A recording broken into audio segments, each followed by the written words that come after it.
if you're like me, you leave your buckets out in the bloody sun and the ultraviolet rays and that attack your plastic and destroy it, turns it from being pliable into not so pliable, and particularly this handle bit.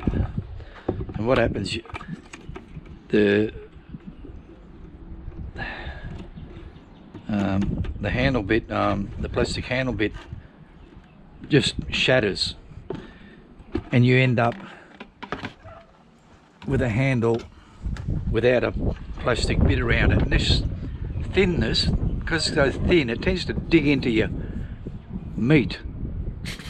So if you're going to walk a fair hike, by the time you get to the end of the fair hike, saw here, and you're swapping and changing hands all along.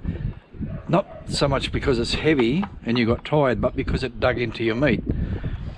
Now what I've got here is a bucket that's still okay. So I was just demonstrating the handle. What I got is the plastic bit missing. So I wanted to put a new plastic bit on it.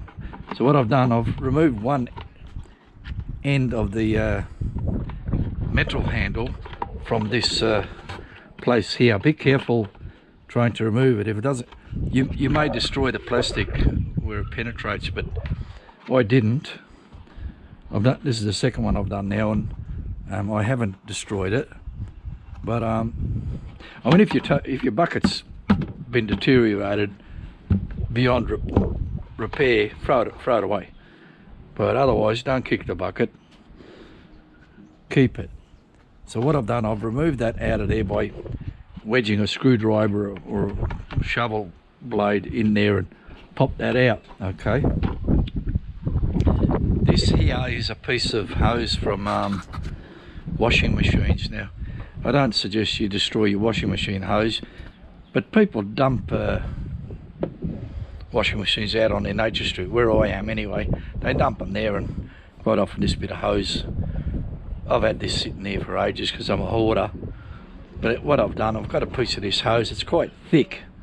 You could probably use the garden hose, a bit of old garden hose probably work just as good, or you could think of something else, but I've found this is very good.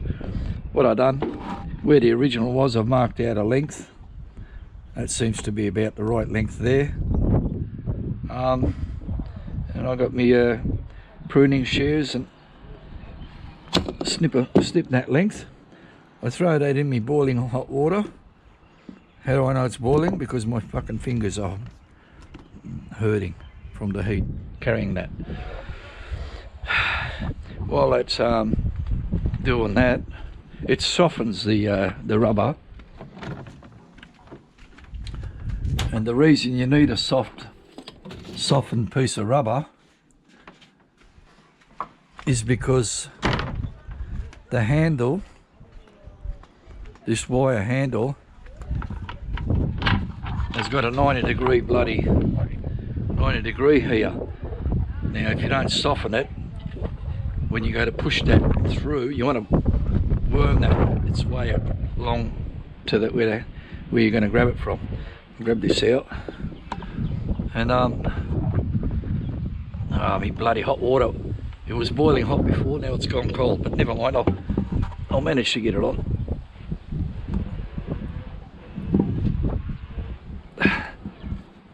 And you worm that on there. Yeah, this is looking stupid. The other one was easier because when I done it, it's quite cold now and windy, and this water's been out here for a while. So that slides on there, up there to where you measured it, and you slowly, what I might do now that I've got the hot water there, if I'm careful, I'll just instead of just wasting this heat, pour it on that plastic to soften up this plastic so that I can punch it through without too much, and that pops straight through. And there's your handle. Now how long that bucket's going to last, but I don't know, it might not last much longer, it might last a substantial amount of time, but at least I don't have to turf it. And it also will be much easier to carry that material. Not because it's lighter, but because it doesn't dig into your meat. I mean, I could hold this all day, although it is empty, eh? But so that's that. It saves that bucket. For those who are interested, here's one that I prepared earlier. So it's repeatable. That goes there. So there you go, people. Or you could use something other kind of material, but that's what I use because that's what I had, because I'm a hoarder and I've got all bits of shit laying around. Like you can just keep carrying it with just the wire, but it's bloody heavy. People, there's a tip from I Am Mono, and hopefully I can share some more tips in future. But for now, over and out.